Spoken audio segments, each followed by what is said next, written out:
Tonight's event is with Matt Sundquist, and the conversation is about trying to answer the question, can you live off the land? And also about the fly ranch and the connection between the two. All right.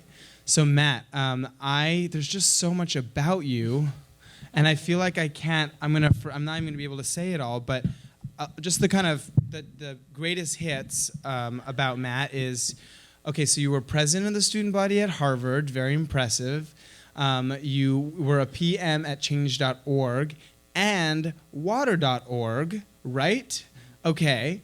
And you were kind of in tech. That's what you did for a bit, in addition to writing for SCOTUS blog. So you're one of those people whom I love that's like politics, tech, changing the world, doing something smart. And then you now run this multiple 1,000-acre project, right? Run is a strong word. General manager. You maintain, you manage it. Yeah. And so what we're going to do actually tonight is we're going to show, there's a little slideshow video moment we're going to have. But before then, I just had a couple questions I wanted to ask you, which is so did you just come from the fly ranch? Or are you fresh off the ranch boat? No, we shut it down during the winter. It's about 0 degrees on average right now. 0 degrees, wow. It's snowy and it rains a lot during the winter, and so we can't really do any programming out there now. So we had our last weekend last month, and it was 5 degrees at night, and so we decided that was probably time to take a break. So who's there now? No one. The cows. The cows. How many cows are we talking? We have 150 cows. So is no one watching these cows? Or are they just you're hoping they're not running around? Well, we have them fenced in. Okay. And then we have people who go through, and we've done some small walks and stuff, but we're not really going to start programming again until March or April. Okay, so you're not going to be there till March then? Probably not. But I'll be out there next month. And how did you get from Fly Ranch to here? Usually I will drive or fly through Reno. It's about an hour-and-a-half drive from Reno. Do you miss it right now? Yeah. Do you wish are you having a little separation anxiety? I like coming back. You like coming back to Yeah. it, or Yeah. to here? I think I like being in both places long enough to be tired of it. Got it. Okay, you're such a fascinating person. I have so many questions, but before we get to all of my questions, let's do a little video thing.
So that was a video that was made right after the acquisition that shows some of the property aspects. But I'm going to show a couple more things here that give some history.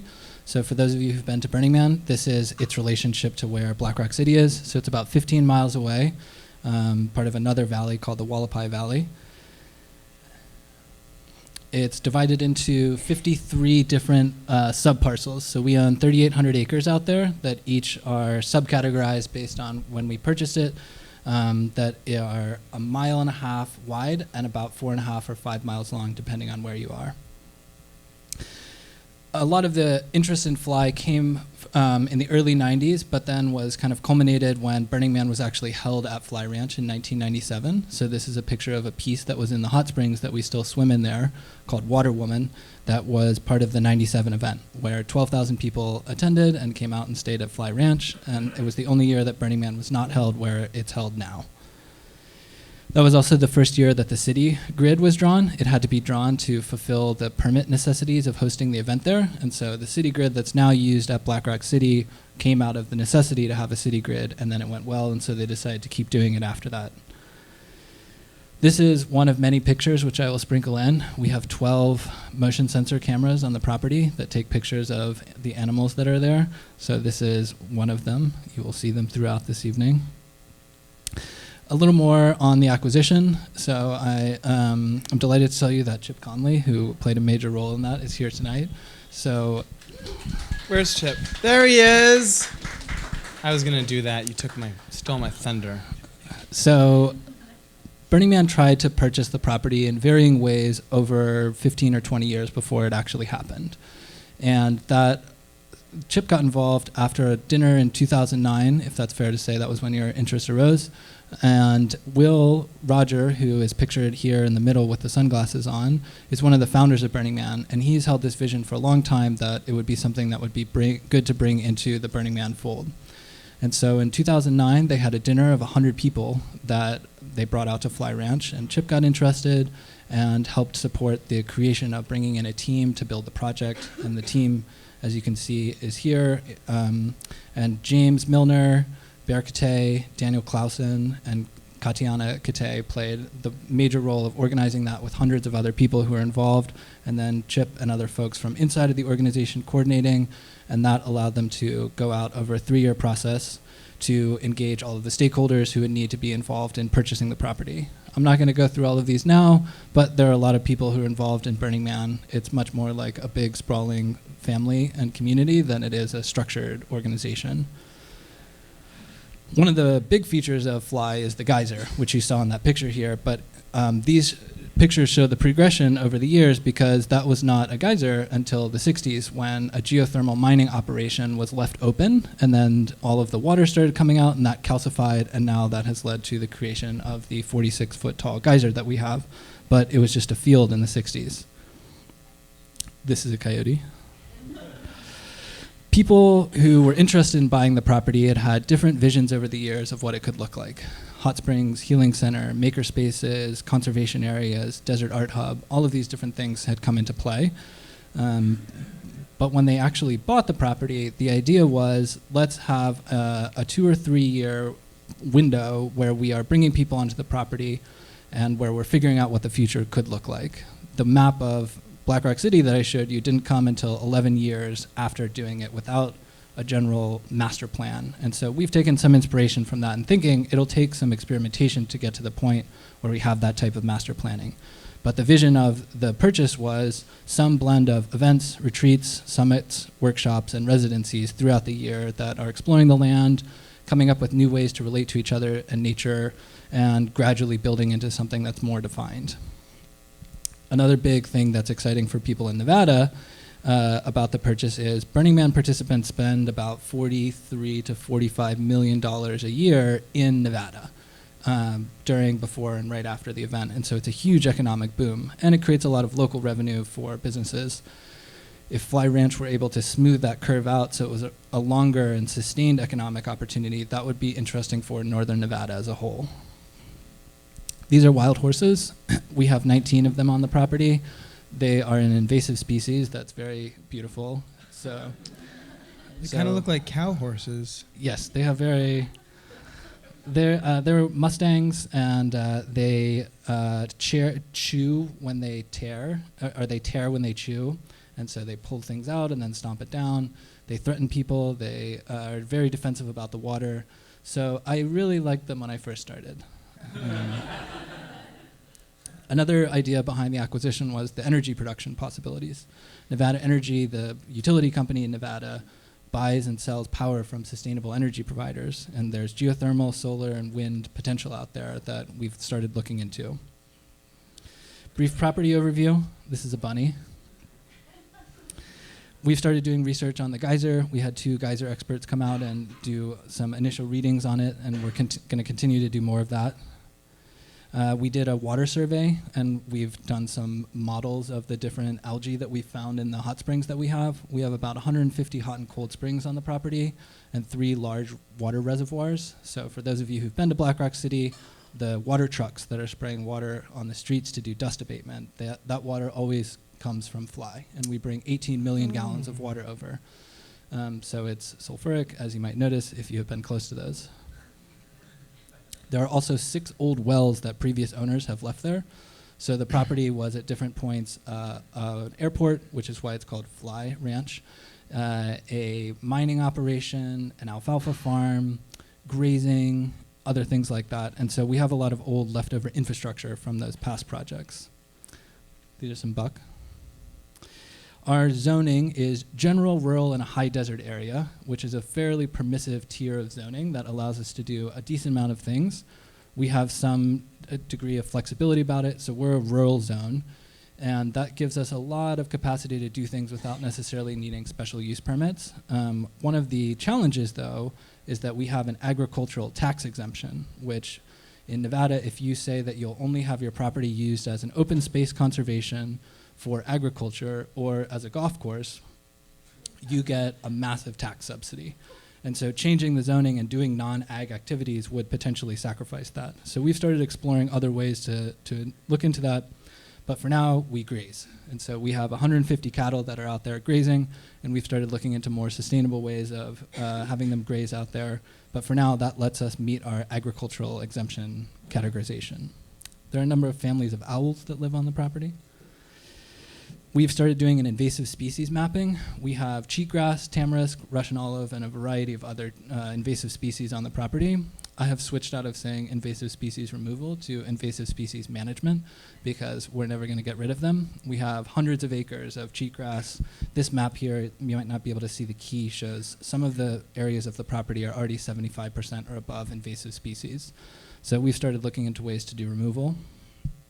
And this, which is loading, is for the past year, a woman named Lisa has been our Fly Ranch land fellow. She has a PhD in wetlands ecology, and she's been going around taking pictures, documenting the property, assessing what animals are out there, and has discovered a lot of leftover artifacts. I don't think this slide is going to load, but if you go to our website, you can see we have a Google map that has 200 or 300, here we go.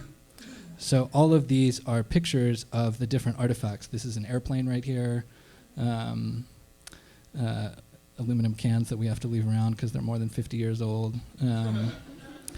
Bunch of other stuff like this. So we have a couple hundred pieces of artifacts that are out there that we've started looking into. Could we do art projects with them?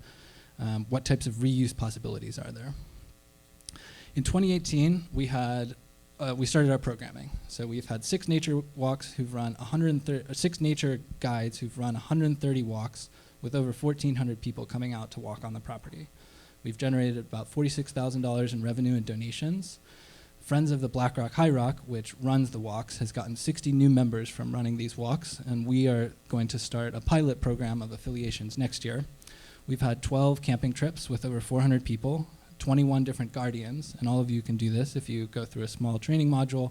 You can go stay on the property by yourself and help educate people who come out about legitimate ways of visiting the property and otherwise interact with the property. Can you bring a friend? Yeah, you can have up to 3 people go out, and you can stay in my trailer. We pull it up right by the gate, and you can just hang out and have the whole property yourself. So we had a couple who went out for about 2 months and loved it, so it's a good way to get involved if you'd like to ranger the property.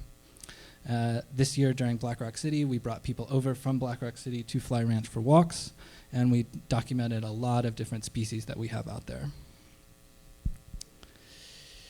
This is another video, which I won't show now, but we had a energy weekend this year where the Environmental Defense Fund placed a climate fellow out at Fly Ranch, and they did an energy gathering with sustainability experts from a lot of different fields who came in, and we started working on planning based around those weekends.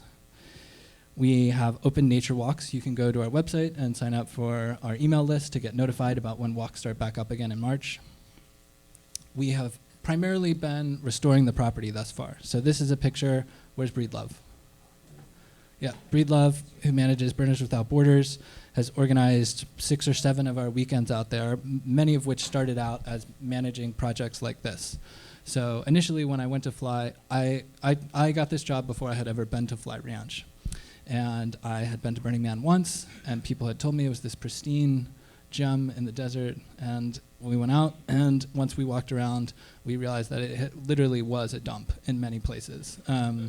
So we have done a lot of removal of the moop that has been left over by past folks who are there. And then this is, Breedlove, that's you in the orange jacket, right?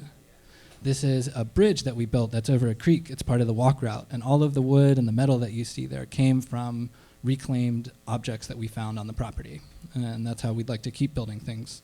We also put in our first solar array this year that we use to power a lot of our events. We restored an old building that was there that had been falling apart. We put in a bigger solar array last month. That's a 5 kilowatt array that has 15 panels and batteries and an inverter, and we built a shed to hold it in so it won't get too cold. We have a Russian steam banya that 10 people can lie down in, and you can get steam treatments. A number of people who are here have experienced the magic of the saunas. This one was built by a Burning Man theme camp called Steamology, and it is very nice. That's where you'd find me. Yes, they do 40-minute treatments, but during the November weekend, it was so cold that a number of people slept in there, and we just left it running all night.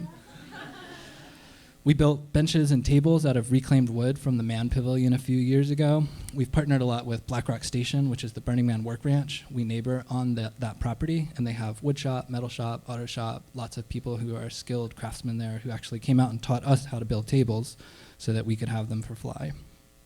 When we do weekends, we do a little pop-up kitchen, so people bring their own food. We provide the necessities for being able to cook. We loan people shift pods if they want to use those while they're out there, and bedding, sleeping bags for our camping trips.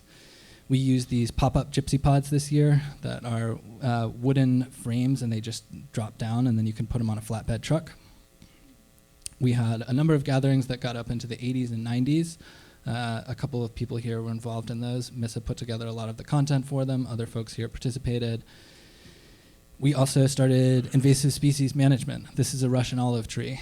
2 folks came out with chainsaws, and we took out our first Russian olive tree, and there's a lot more to go.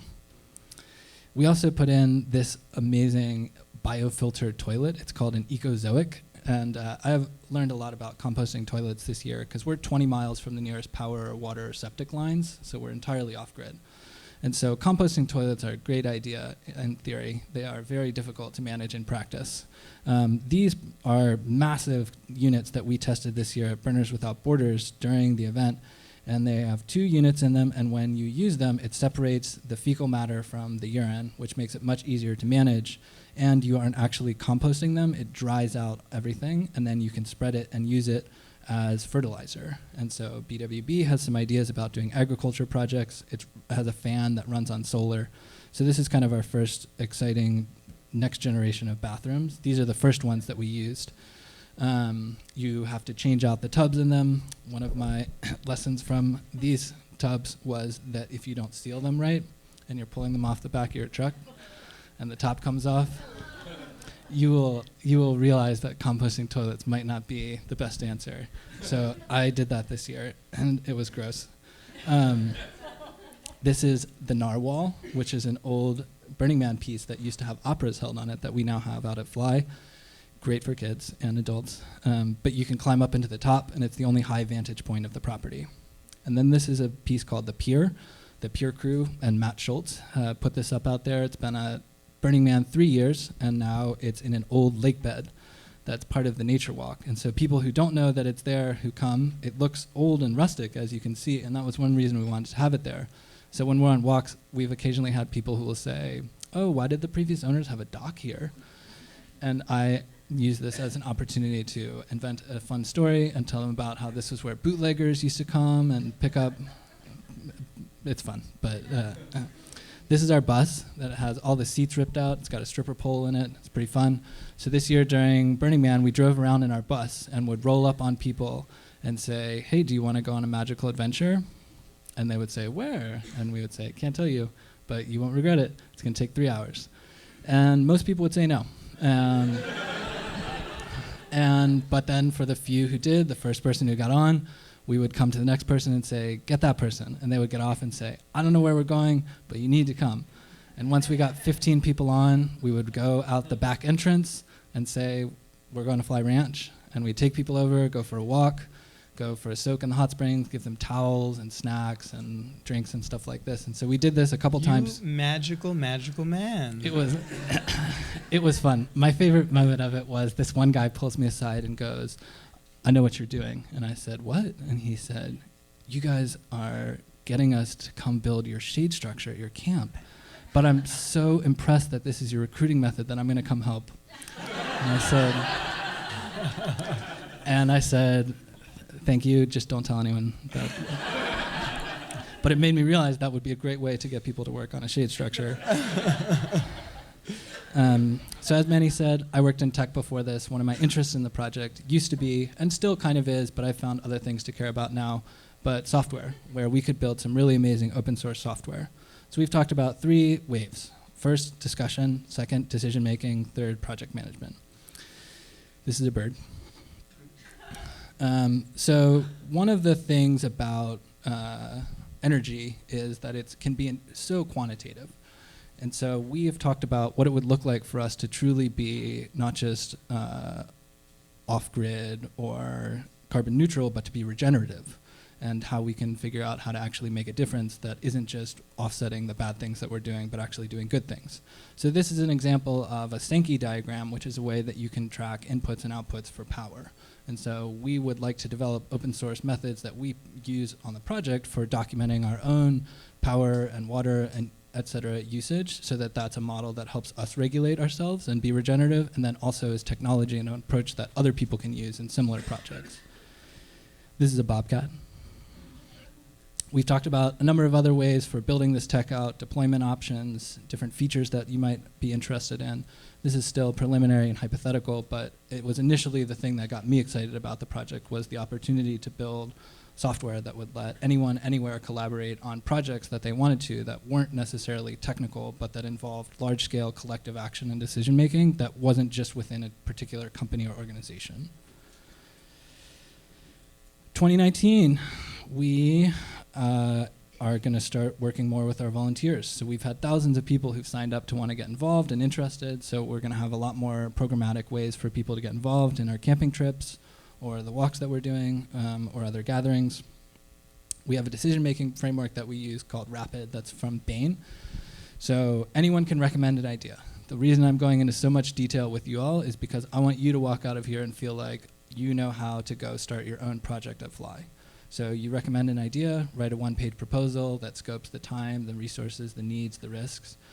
Agree on who needs to agree to the plan. Say what exactly we're doing, say who gives input, and then make a decision about it. And so there are some people in here who have already started working on these types of projects, and I would love to support you if you have ideas that you would like to work on. This is a mountain lion. 2019 roadmap is we're redesignating our postals, we're having more programmatic activity out there, we're going to have a series of small design challenges, we'd like to have ag tests and put in more art, we need to fix our bus and some other things. And then in 2020, we're going to be doing a large-scale design challenge where we're going to invite people to contribute ideas across water, power, use, recycling, or food. And then we will do a selection process, having judges who are experts in each of these subject matters pick ideas. We will seed fund 10 to 20 of them, and then we'll do a build in 2021. And everything will need to be, it'll be all open source. So how you built it, what the components are, how to reproduce it, how it worked, and then that will be the infrastructure for the property. One of the things that we realized was whatever we do out there, we're going to need infrastructure. People need to eat, people need to go to the bathroom, people need to sleep somewhere. And so regardless of whatever that long-term arc looks like, if we focus on getting the infrastructure right now, we won't have to be dragging porta potties and generators and all kinds of other things out there in the future, because we can just do it with the water and the food and the power that we're already generating on site. This is a horse with a magpie on top of it. And this is a final image that I will leave you with. So this is a picture of a wormhole. And one of the things that I like about wormholes is the uncertainty that you get on the other side of it. And so right now, I feel like we're sort of at the top of this funnel where we're slowly narrowing in on ideas, where everything was possible at first. It wasn't clear necessarily where the vision was going to be going, and we're slowly getting more narrow, with the design challenge being kind of a funnel point where we're going to get very focused on a couple of projects and then scale all of those. And so by 2022 or 2023, we'll hopefully have a built, scaled project and property in place. What that will look like, we can't really tell because you can't look through the wormhole, but once we're there, hopefully it'll be exciting. That's all my slides.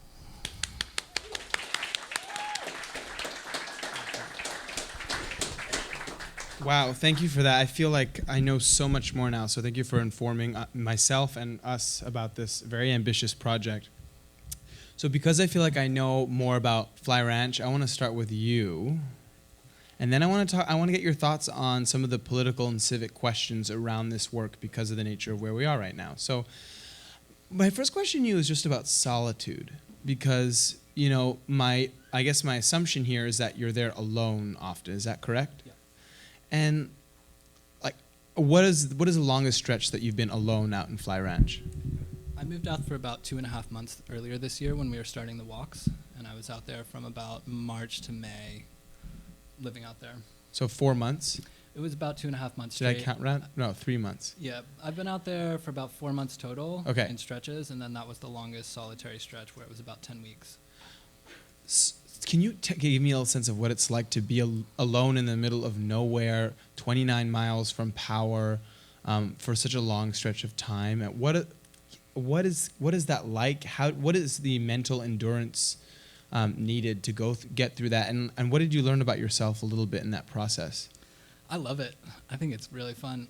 My brothers who are both here, we were all homeschooled and grew up in a really rural area, so I don't mind being alone. I grew up being alone for long stretches of time, and so I really enjoy it. It can be very challenging because anything that you want, you have to create in the world around you. The nearest town has about 80 people in it, and there's a grocery store that's about 80 or 90 miles away. So we have a generator, we have a well, and it's pretty limited, so I live in a trailer. And you definitely learn a lot about yourself. I think that more I've just learned about the land, where every day I get to walk around on the land and watch sunset. I'm colorblind, and I have these... Like completely colorblind? Yeah. Like 1 in 10 men are. Okay, I mean, you don't need to get defensive about it. But it's a massively underdiagnosed thing. And I have these glasses that got invented about 2 years ago that fix color blindness. Can I see? I'm actually color deficient. Oh, are you red, green, or green? Red, green. Have you heard of these before? A whole new world, new fantastic point of view. So I've seen dozens of new colors over the past 2 years. And wow, it oh my created God. a huge new life for me because I had never understood why people liked sunsets or other things. And then I got these glasses, and the first time I saw a sunset, I just broke down crying. And rainbows, very amazing. Oh, I know all about rainbows. Chip, can you hear us in the back? Yes, okay. What about like a fuck this moment where you're like, can you tell us a story where you're out there?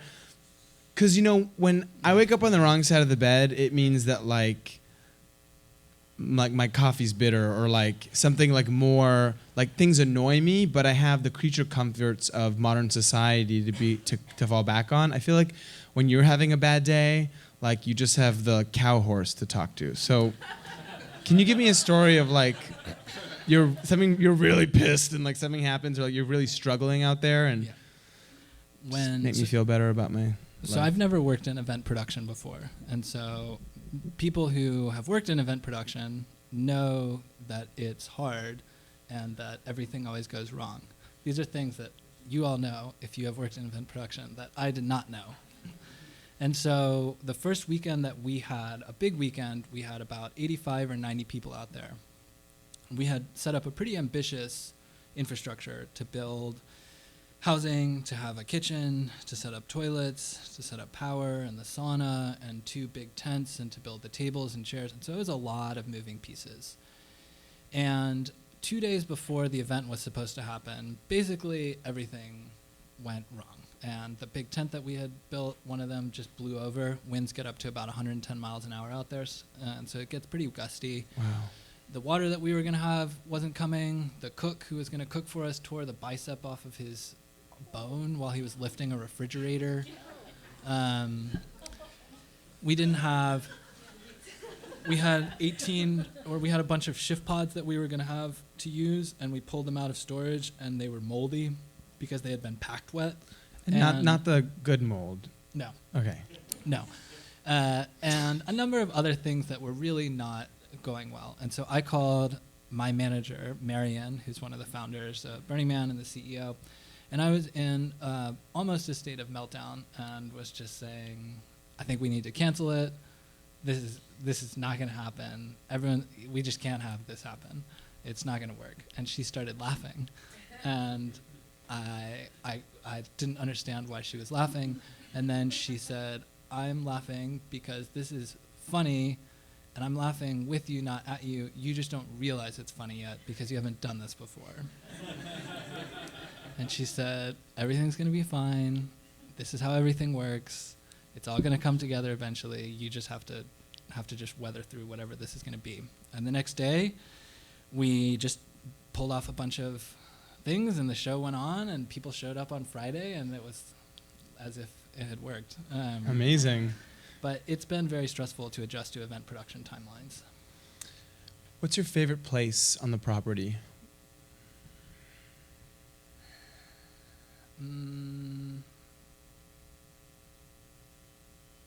The hot springs, it's got to be. We have these pools that I have swam with Chip in a couple of times, and Chip has this amazing picture from maybe 2012 of when he's just covered in mud.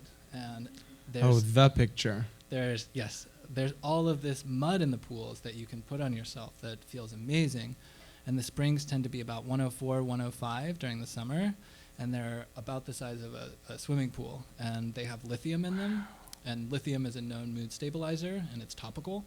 So if you're in them for about 10 or 15 minutes, you may notice that you feel extremely chill. Oh my God. I feel like I could use that right about now.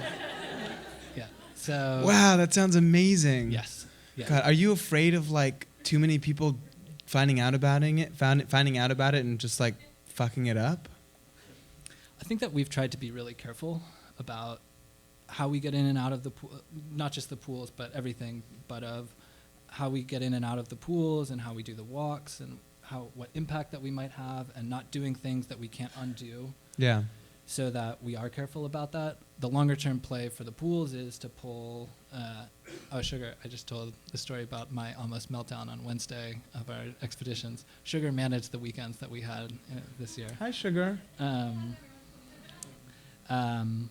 But the pools, we've tried to be careful about the banks on them. Yeah. When we take people on walks, we have a lot of discussions about leave no trace and trying to be careful because we want to be really good stewards of the property, and that means observation. So you've been to Burning Man once. You work in tech. I've been 3 times now. No, I'm saying we're going back. I see. So we've just reversed in time. You've go to Burning Man once. Yep. You've worked in some social justice organizations as a PM. You're in technology, and how is it presented to you to manage this property, and what goes through your mind? Are you just like absolutely yes, or what was your thought process to saying that you would do this? Because your lifestyle right now is pretty extreme, right? Most people can't say that they're living 29 miles from power alone on a 3,900 acre property. So can you tell me a little bit about that thought process? Yeah, I I had never been to Burning Man until 2016, and I don't really like crowds, and so there's a lot of people there, and so it hadn't really seemed that appealing.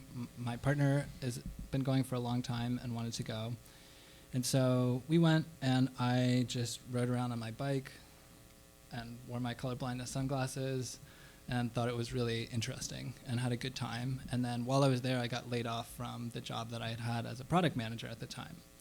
And so I came back and did some consulting and then worked for water.org. And then I went to work at Green Gulch Zen Center, which is a Zen Buddhist organic farm in Muir Woods. I just got some Kinst jam from there. Oh, good. It's That's the bougiest thing I've ever said. Green Gulch is a... We're keeping that in the room, okay? I know. Oh, wait, I should probably say this is being broadcasted to the whole Burning Man, is it? Just recorded. Oh, goodness. Just recorded. But I worked at Green Gulch, and when we were growing up, I worked on a farm when I was a kid and worked in our parents' garden a lot, and working at Green Gulch on the farm there just reminded me of something that I'd been missing. So I applied for a bunch of gardening jobs at the San Francisco Botanical Garden and some small gardens here, and then this job had come open, and they were hiring a 2-day-a-week, 6-month part-time project manager. And I thought, this could work with my current employment status, which was very limited at the time. And I had wanted to do some land work. And so I had never heard of Fly, but it seemed cool. And so I just applied. And 4 months later, I got an email that said, we want to interview you tomorrow. And then went through an interview process with 24 people, including Chip. And everyone who interviewed me, I asked the question of, what would the successful candidate for this job have accomplished in a year? And I got 24 totally different answers that were, you would have communed with the land and just heard what it wants, or you would have established a successful financial model for future growth, or just things. And I would then ask people, do you all talk to each other? Have you guys put this together? But that's kind of how it is it's a lot of different visions about it. And so that it moved forward, and they made me the offer to come on full time, and so I did, and 3 months later went to Fly for the first time, and that was, I think, what solidified it for me, was just being there. So, living off of the land, self-sufficiency, can you talk to me about like the connection between that idea, that concept, maybe that dream, and kind of political and civic ramifications of it? Yep. You know, what is the social justice case for being able to live self-sufficiently off of the land? I think it's a better version of universal basic income. That if you can figure out an infrastructure for providing for yourself and your immediate community's needs, it lets you potentially care a lot less about capitalism. Where if I know that food and water and power and shelter and composting and recycling are all taken care of for me, and that I'm participating in a regenerative ecosystem to keep all of that moving and to be building a better and better loop, then you don't have to be worrying as much about making money or buying a house or other things like that, or being in the rat race, because your needs are taken care of. And you're doing so in a way that isn't destructive to the earth. Where almost every way that we eat or drink or the food processes that we produce are all bad for the earth. It's almost all. And so we have to save the world. And the only way that it's really going to happen is if we all consume a lot less and are not just, as I was saying earlier, we can't just be carbon neutral. We have to be net negative, where we have to be planting trees, we have to be turning back everything that's already happening. And if we're still using public utility companies that are burning coal, all of the terrible water management strategies that are happening around the world now, it's just not going to work. Landfills.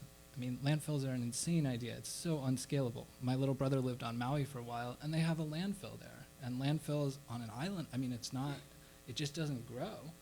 And so all of the different ways that we are consumers and rely on corporate entities and utilities is all because, in a lot of ways, we have to meet our needs through going to them and exchanging money with them.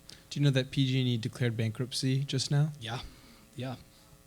And I mean, publicly traded utilities companies who thought that that should be legal to have a protected monopoly that's also a public utility. That doesn't make any sense. Do you feel like the effort to be self-sufficient is, like, do you feel like the people who can actually, in the lifetime of our generation or people living on Earth right now, could actually achieve this? Do you think that that is a privileged few? Do you feel like there's a way to make the opportunities for this version of universal basic income not imitate the same power structures that have obviously privileged white men? Yep. I mean, I think that that's why open source projects are so important. Is right now, if you want to build a tiny house, there's lots of companies that sell tiny house templates where just to buy the architectural schematic is $25,000. And then you still have to build it and buy the supplies to build it. That's crazy. That doesn't make any sense. We should be able to have tons of free templates for building things like that. And that's and the basis behind the design challenge idea that we've had is if you can come up with enough ideas across all of your 5 basic needs of food and water and power and shelter and composting and recycling and make that open source and cheap and replicable and scalable, anyone anywhere can take the template that we have and roll it out on their own property. Where there's 86 regional Burning Man events now that are in 38 countries, something like that. And they're replicas of Black Rock City because it's an event that people have gone to, they know how it works, and so they can replicate it. And so if we can do that for Fly and have a replicable project that you can say, cool, I live in this kind of climate, I need these things, okay, I know how to build this, here's a plan for how to manage my community, how to manage the infrastructure, how to manage the power, all I have to do is plug in this software, it's already works and documented, then that's how you make it so it's a non-capitalist way of doing it instead of trying to monetize on good ideas, which in capitalism you kind of have to do, but we're at a point now where we have to be open sourcing good ideas, not holding them back. A lot in there. My just one last question for you on that, and then we're going to open up to everyone, is it seems like the foundational piece of all this is the ownership of the land, and owning land is a very political thing. The ability to own land is something that's been obviously held back from many, many, many people, yes. many large swaths of society to keep power in the few. And it does feel like in order to scale this idea, if it's even scalable, if you think it is, or to have it have an impact on society, more people would need to own land, or there needs to be some community ownership of land. And yeah, I just feel like owning land is such a complicated thing, and I feel like I like when I think about it, I think sometimes I dream of this. I'll have my own plot of land somewhere, and I'll build a cabin somewhere about that. And I just, do you feel like there's some way to take the pressure off of individuals having enough money to buy land and do it? Do you feel like your future version of this is there's some kind of generosity component where large swaths of land are purchased and given to people? Have you thought about maybe what does the 100-year out look like and how to make this impact? You said we need to change the world. Yep. And you also said that there are ways in which this large piece of land that you manage might be coming up with some interesting ideas. There's a lot of people in the world, right? And I know that your answer is like one step at a time, but how do you square that circle? I mean, I think that community-owned land-owned models are becoming more and more of a thing, of having a trust that manages it, and then potentially having a homesteading model, where I think that collectively pooling your management resources makes a lot of sense. Where you could go to Nevada right now, and there are properties near us where you can buy 40 acres for $5 or $10K. And I think that in part one of the problems with development and of this model is that the areas where land is cheapest are cheap. It's cheap there because it's off-grid, because you can't run water and power, and so you're going to have to put in a ton of cost to even get it to a point where you can live on it. but that cheap land is also the best place to develop for off-grid models. And so we need a model that you can just drop onto the cheapest land in the world that suddenly flips it from being impossible to live on to better to live on than the expensive land.